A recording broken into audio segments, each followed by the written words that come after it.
Land revenue reforms के तहत पहले 5 वर्ष ठेका प्रणाली आरंभ की, है ना। वॉरेन का रिवीजन कर रहे हैं एक बार। असफल हो गया, 1 वर्ष का ठेका प्रणाली, बस इतनी सी बात। जुडिशियल पावर के तहत अपन देखेंगे जिला दीवानी और जिला फौजदारी, जिला दीवानी और जिला फौजदारी। इसके ऊपर सदर में कितने रुपए का मामला एक्सेप्ट होता था?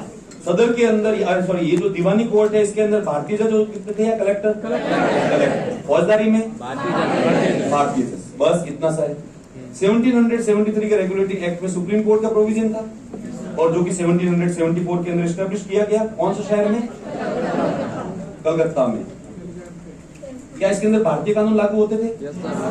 बिल्कुल भारतीय कानून लागू होते थे। अच्छा, ब्रिटिश कानून लागू होते थे? ब्रिटिश कानून भी इसके अंदर जो है वो लागू होते थे, लेकिन इसका क्षेत्राधिकार केवल कौन सा था? कलकत्ता क्षेत्र। बाहर का मामला स्वीकार होता था यदि दोनों पार्टी जो है वो सहमत होते। जज के रूप में पहला आया एलिजा इम्पे, बस वो जो कि वॉरेन का क्या है? दोस्त। इनके पास में कोई कानूनों के सोर्सेज नहीं थे, इसलिए कुछ किताबों का ट्रांसलेशन किया गया,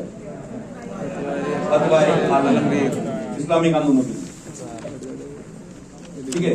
इसके अलावा मनुस्मृति का जो ट्रांसलेशन किया गया। मनुस्मृति का ट्रांसलेशन करने वाला कौन आदमी है?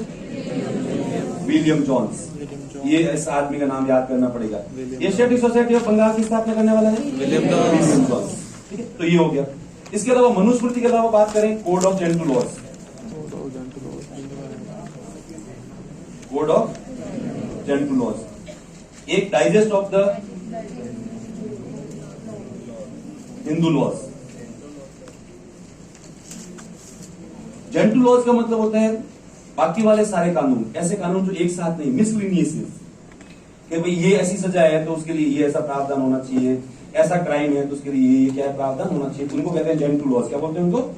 जेंटल लॉज। जैसे ही मैंने अभी थोड़ी देर पहले वो कहा था कि छुट्टी काट दी गई, अब छुट्टी के लिए कोई पैसा लिखा हुआ नहीं, इसके लिए कौन सी सजा होनी चाहिए, तो वो जेंटू में आएगा। एक था डाइजेस्ट ऑफ हिंदू लॉज, तो ये डाइजेस्ट ऑफ हिंदू लॉज लिखने वाले एक तो था विलियम जॉन्स और एक था कॉल ब्रूक। ये कौन है?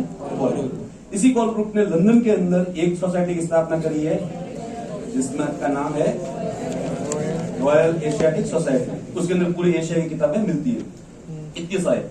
एक आदमी का नाम याद करना है जिसका नाम है विल्किंस। विल्किंस ने जो भगवत गीता का क्या किया था? अनुवाद किया। एक विल्किंस याद हो गया। इसके अलावा मिसलिनियस फैक्ट के अंदर अपनी 3 चीजें लिखी है। अवध की बेगमों से धन लूट लिया, प्लस उसने बनारस के अंदर राजा चेंज कर दिया। राजा का नाम था चैत सिंह, उसकी जगह हटाकर उसके भतीजे को बना दिया, इसका नाम क्या है? महित नारायण। दोनों जगह से इसने पैसा ले लिया।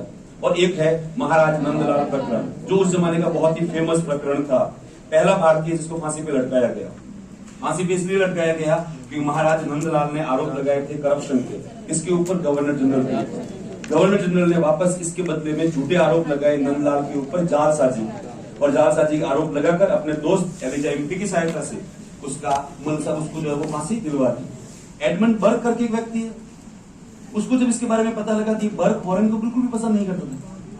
बर्क ने कहा कि वहां पे वॉरेन मतलब पूरे इंग्लैंड का नाम खराब कर रहा है, इसलिए इसने उसको वहां से उसके पद से हटाने के लिए लगाया था महाभियोग। हालांकि बाद में उसको इससे क्या है? बरी कर दिया गया था। ये हो गया रिवीजन, बस इतना सा है।